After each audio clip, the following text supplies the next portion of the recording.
बिस्मिल्लाहिर्रहमानिर्रहीम। और कल के हवाले से कुछ सवाल करना चाहें आप बच्चे? कोई भी कंफ्यूजन हो? फ्रेम ऑफ रेफरेंस समझ आ गया और कोऑर्डिनेट सिस्टम समझ आ गया।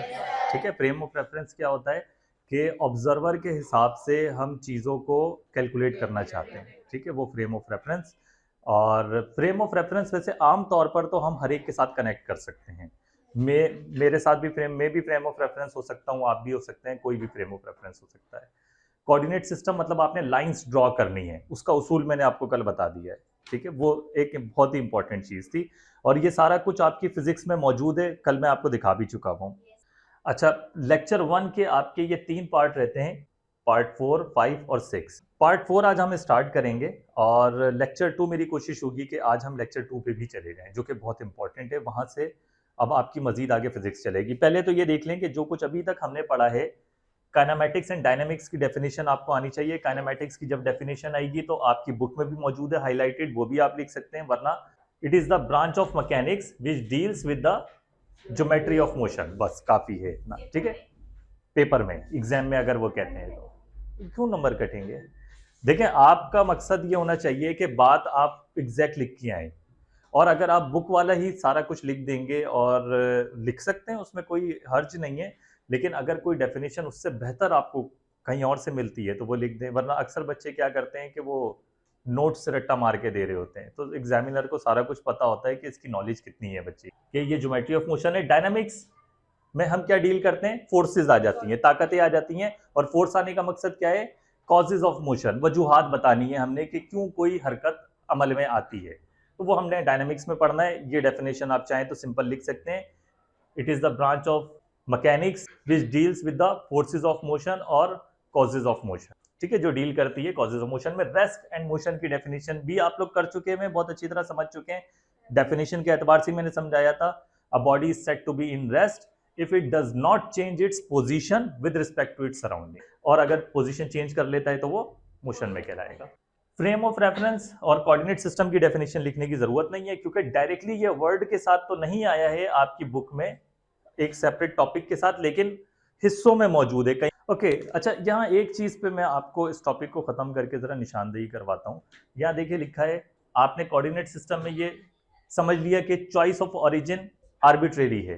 ठीक है, आर्बिट्रेरी चॉइस है, ओरिजिन कहीं भी सेट कर सकते हैं। और ओरिजिन हम सेट कहाँ करते हैं? आर्बिट्रेरी तो है जहां पर ऑब्जर्वर होगा, ऑब्जर्वर पे ओरिजिन सेट करेंगे।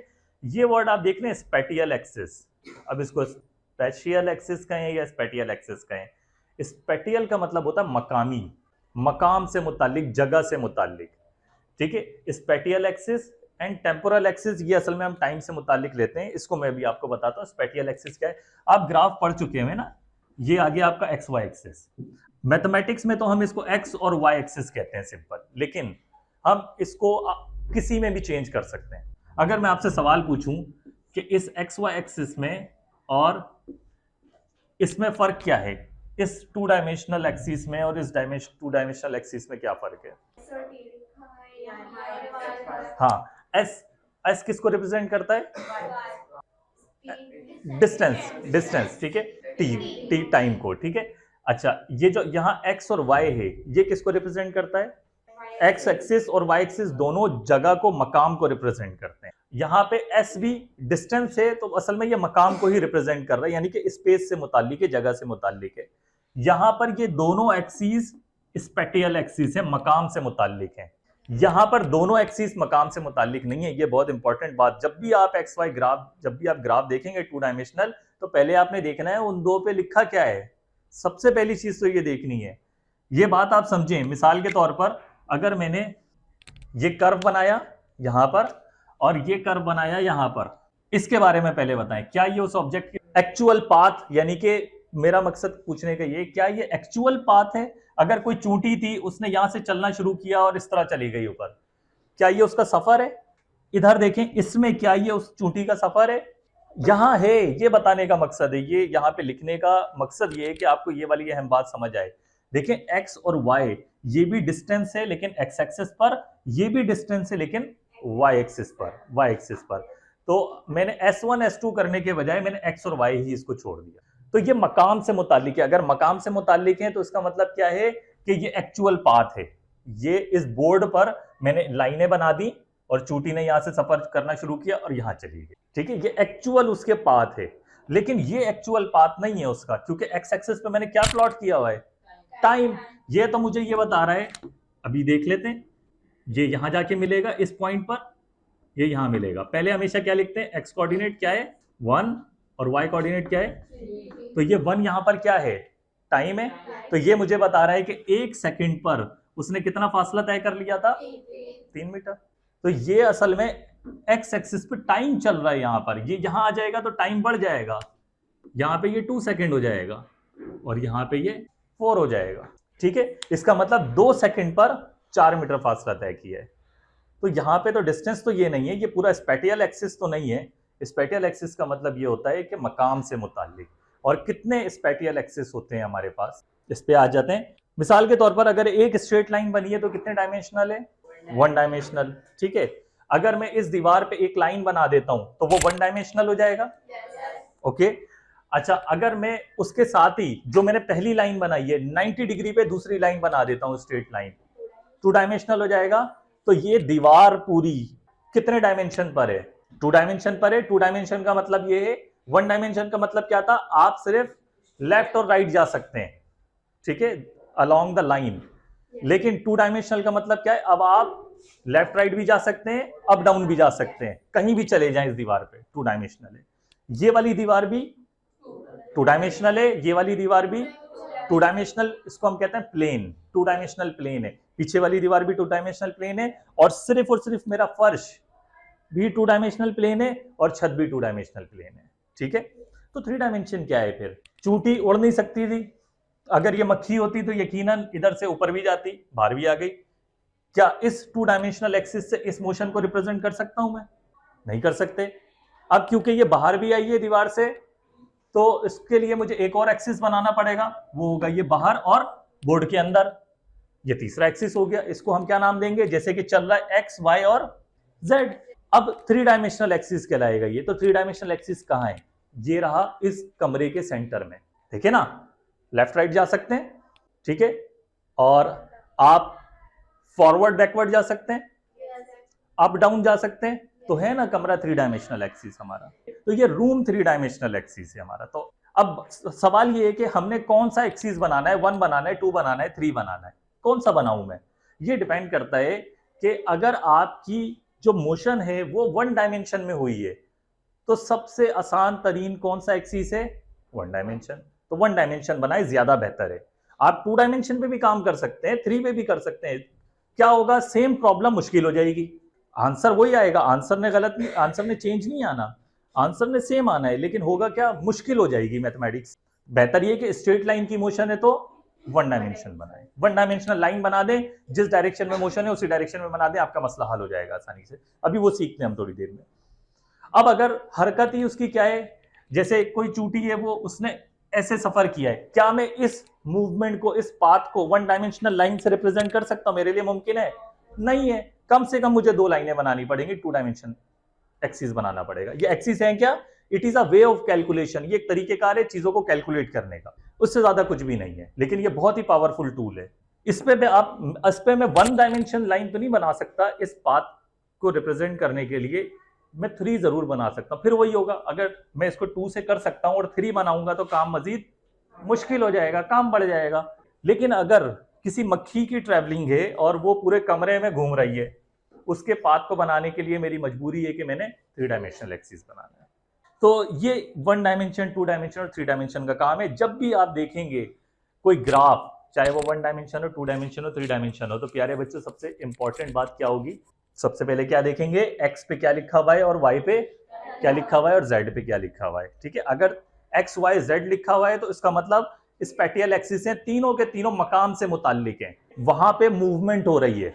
लेकिन अगर एक जगह लिखा है टाइम और दूसरी जगह लिखा है डिस्टेंस, तो इसका मतलब यह है कि सिर्फ डिस्टेंस वाला मकाम से मुताल्लिक है, और टाइम वाला क्या है, जैसे कि टाइम गुजरता है, हमारा टाइम स्पेंड होता है, ठीक है भाई। 1 सेकंड गुजरा तो वो चूंटी यहां आ गई, दूसरे सेकंड में यहां आ गई, तीसरे सेकंड में यहां चली गई। अब हम अपने मेन टॉपिक पे आते हैं, जो हमारा नेक्स्ट टॉपिक है, एब्सोल्यूट स्पेस एंड टाइम। यहां देखिए मैंने मुख्तलिफ वर्ड्स लिखे हुए हैं। एब्सोल्यूट स्पेस के साथ मैंने यहाँ लिखा एब्सोल्यूट रेस्ट, एब्सोल्यूट मोशन, ये दो बातें लिखी हैं, ठीक है। And then absolute time.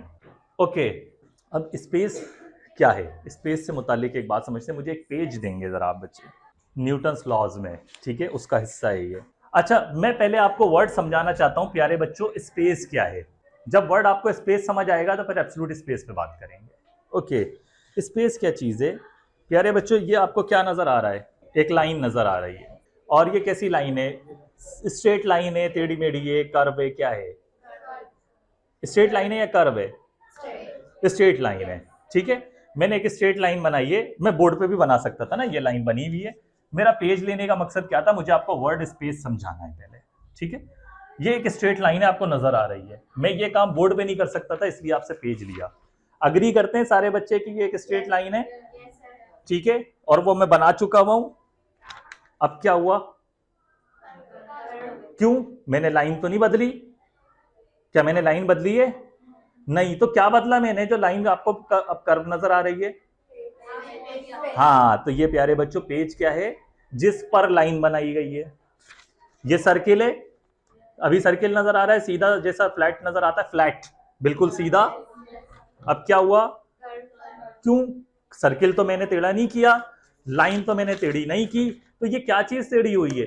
इसको हम कहते हैं जिस पर लाइन बनाई गई है वो स्पेस टेढ़ी हो गई है, ठीक है। अगर स्पेस खुद फ्लैट है तो हर चीज फ्लैट चीज आपको फ्लैट ही नजर आएगी।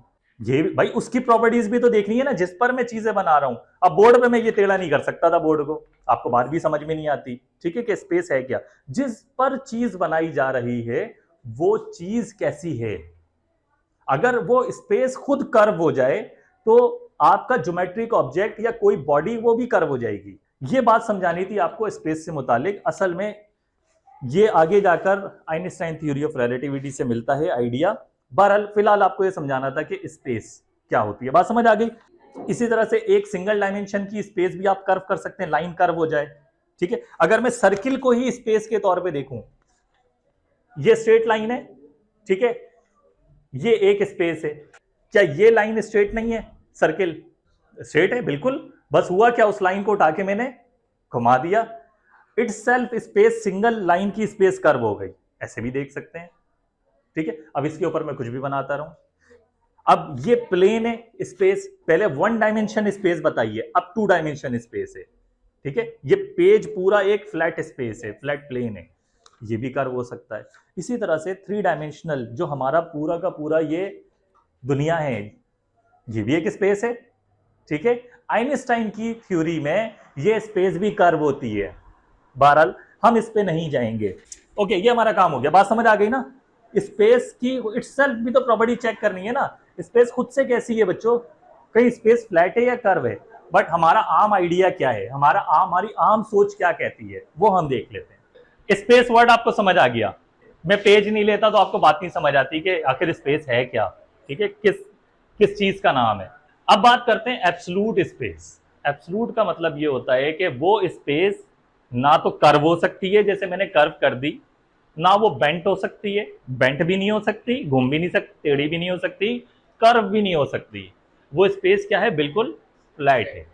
ये आइडिया न्यूटन की मैकेनिक्स में, क्योंकि अभी जो आपके पास बुक है वो है न्यूटोनियन मैकेनिक्स, न्यूटन से मुताल्लिक मैकेनिक्स है, न्यूटन के लॉज पे काम करती है। न्यूटन ने सबसे पहले ये आइडिया अपनी लॉज ऑफ मोशन को डिफाइन करने के लिए इजाद किया था, absolute space and absolute time. इसका मतलब ये है कि स्पेस ना कर्व हो सकती है ना बेंट हो सकती है। इस पे और आपको क्लियर मैं जरा करता हूं मामला ना, फिर से हम थॉट एक्सपेरिमेंट पे जाते हैं, बिल्कुल शुरुआत में चले जाते हैं। इस कायनात से सारी चीजें हटा दें, ठीक है। जो कुछ आपके जहन में चल रहा है ना, मैं उसको जबान पे ले आता हूं जरा। वो आपके जहन में क्या चलता है, जो आप रिसीव करते हैं मालूमात ना, जो आपके जहन में चल रहा है वो क्या है? वो ये है कि अगर मैं कायनात से हर चीज हटा दूं तो आपको क्या नजर आता है? ये एक थ्री डायमेंशनल स्पेस है। तो इसको न्यूटन ने कहा, इसी तरह से न्यूटन ने भी लिया इस चीज को कि ये जो थ्री डायमेंशनल स्पेस है, जो खाली पूरी कायनात है, खाली कायनात है, अगर उसमें कुछ भी ना हो तो वो एक एब्सोल्यूट स्पेस, एब्सोल्यूट। और इसमें हम मुख्तलिफ आइडियाज लेके आते हैं, होमोजीनियस और आइसोट्रॉपिक। मतलब होमोजीनियस क्या, आप किसी भी जगह पे चले जाएं, हर जगह वो क्या है? बिल्कुल सेम है। ऐसा नहीं है कि किसी जगह पे स्पेस ज्यादा है, किसी जगह पे कम है, होमोजीनियस है। बात समझ पा रहे हैं? ज्यादा कम से क्या मेरा मकसद है, अगर ये एक बाल्टी है, बकेट है, इस बकेट में अगर मैं गैस डाल दूं, गैस भर दूं, तो वो कम डेंस है। इसमें पानी डाल दूं तो ज्यादा डेंस हो जाएगा, ज्यादा वजन आ जाएगा। इसमें लोहा डाल दूं तो और डेंस हो जाएगा। ठीक है, जगह तो उतनी है ना। तो ये बताने का मकसद है कि होमोजीनियस है, मतलब हर जगह एक जैसी है, कहीं ऐसा नहीं है कि कहीं ज्यादा डेंस है कहीं कम डेंस है। होमोजीनियस स्पेस है, सब जगह आप कहीं भी चले जाएं एक जैसी है, और हर डायरेक्शन में एक जैसी है। मैं चाहे इस डायरेक्शन में देखूं, इस डायरेक्शन में देखूं, इस डायरेक्शन में देखूं, इस डायरेक्शन में देखूं, हर जगह होमोजीनियस, और डायरेक्शन मतलब आइसोट्रॉपिक है। होमोजीनियस एंड आइसोट्रॉपिक है स्पेस। तो इसका मतलब आप इस बात से बिल्कुल आजाद हो गए कि स्पेस में आप कहीं भी चले जाएं, स्पेस हर जगह एक जैसी है। मैं अब आपको अगर एक स्केल पकड़ा दूं और कहूं प्यारे बच्चों इतने बड़े जगह को आपने क्या कहना है, अगर इतनी बड़ी स्पेस देखो तो 1 मीटर। अब पूरी कायनात में आपके लिए 1 मीटर सेम रूलर बन गया, रूलर जिससे नापते हैं, पैमाइश करते हैं, एक ही रूलर आ गया सबके लिए। तो ये आइडिया था कि सिंगल रूलर, एक रूलर होना चाहिए स्पेस को नापने के लिए। अब इस स्पेस के अंदर मैं लेफ्ट भी जा सकता हूं, राइट भी जा सकता हूं, अप भी जा सकता हूं, डाउन भी जा सकता हूं, फॉरवर्ड भी जा सकता हूं, बैकवर्ड भी जा सकता हूं।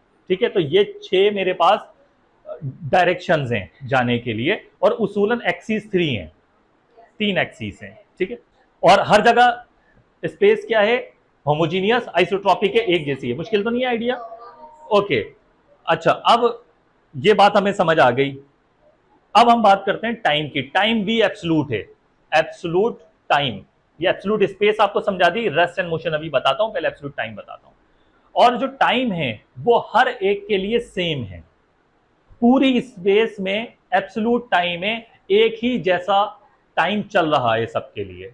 ठीक है, अब टाइम की बात मैं करता हूं। असल में पहले तो खाली कायनात थी, अब इस कायनात के अंदर आप चीजें डालना शुरू कर दें, दुनिया डालें, सितारे डालें, सूरज डालें, सब कुछ आ गए। ये उस स्पेस के अंदर आपने ऑब्जेक्ट्स डाल दिए, उनके दरमियान का डिस्टेंस आपने उस सेम रूलर से नापना शुरू कर दिया। ठीक है, अब वो चीजें आपस में मूव भी तो कर रही है ना। ठीक है, अब वो जो मूव कर रही हैं, कहीं से भी आप मूव करें, उस पूरी कायनात में हर जगह पर जो ड्यूरेशन गुजर रहा है, जो वक्त गुजर रहा है, वो हर एक के लिए सेम है, एक जैसा वक्त है। इसका मतलब आप हर एक को एक घड़ी पकड़ा दें, हर एक के लिए वक्त क्या है, सेम है। मेरे लिए भी वही वक्त है, आपके लिए भी वही वक्त है, हर एक के लिए वही वक्त है, वक्त नहीं बदलेगा। सेम टाइम, सेम क्लॉक, हर एक को एक जैसी घड़ी पकड़ा दें। तो एब्सोल्यूट टाइम भी समझ आ गया आपको, अब एब्सोल्यूट स्पेस भी समझ आ गई। एब्सोल्यूट रेस्ट क्या है? यकीनन ये दोनों आइडियाज स्पेस से मुतालिक हैं, टाइम से मुतालिक तो नहीं है। अच्छा, टाइम में एक चीज मैं क्लियर कर दूं, टाइम है 1 डायमेंशन, और टाइम हमेशा फॉरवर्ड फ्लो करता है, ये भी याद रखें। टाइम से मुतालिक टाइम हमेशा फॉरवर्ड फ्लो करता है। टाइम कभी बैकवर्ड होता है? नहीं होता। टाइम कभी नेगेटिव में होता है? नहीं होता। इसका मतलब टाइम में ऐसा कोई कॉन्सेप्ट नहीं होगा, स्पेस के साथ टाइम की बात कर रहे हैं, ऐसा कोई कॉन्सेप्ट नहीं होगा कि टाइम में आप लेफ्ट जा रहे हैं, राइट जा रहे हैं, एक ही डायरेक्शन में जाएंगे। ठीक है, आप कहें मुझे टाइम में फॉरवर्ड भी जाना है, बैकवर्ड भी जाना है, लेफ्ट भी जाना है, राइट भी जाना है, टॉप भी जाना है, डाउन भी जाना है, ये कोई आइडिया बनता है टाइम में? नहीं बनता। ये आइडिया सिर्फ किसके साथ है? स्पैटियल एक्सिस के साथ, स्पेस के साथ। Left right, forward backward, up down, ये स्पेस के साथ है, टाइम के साथ नहीं है। टाइम एक डायरेक्शन में फ्लो करता है बस, और फॉरवर्ड फ्लो करता है, फॉरवर्ड जाता है सबके लिए, लेकिन हर एक के लिए क्या है, सेम है। यहां तक बात समझ आती है? मुश्किल तो नहीं है आइडिया? ओके, एब्सोल्यूट रेस्ट क्या है? एब्सोल्यूट स्पेस असल में एब्सोल्यूट रेस्ट में है। अगर कोई एब्सोल्यूट स्पेस है तो हम उसको क्या मानते हैं, वो रुकी हुई है, वही एब्सोल्यूट रेस्ट है। कोई भी ऐसी बाहर की बैरूनी चीज नहीं है जो उसकी होमोजेनिटी, जो होमोजीनियस है, उसको वो खराब कर दे। वो वैसी की वैसी ही रहेगी, उसको कोई नहीं बदल सकता। तो एब्सोल्यूट स्पेस एब्सोल्यूट रेस्ट में। अगर कोई ऑब्जेक्ट एब्सोल्यूट स्पेस के हिसाब से रेस्ट में है तो वो ऑब्जेक्ट भी एब्सोल्यूट रेस्ट में होगा। अगर एब्सोल्यूट स्पेस के हिसाब से कोई ऑब्जेक्ट चल रहा है तो वो मोशन में, एब्सोल्यूट मोशन में। ठीक है, तो ये आपका आइडिया है एब्सोल्यूट स्पेस एंड टाइम का, और एब्सोल्यूट रेस्ट एंड मोशन का। बात समझ आती है? ठीक है।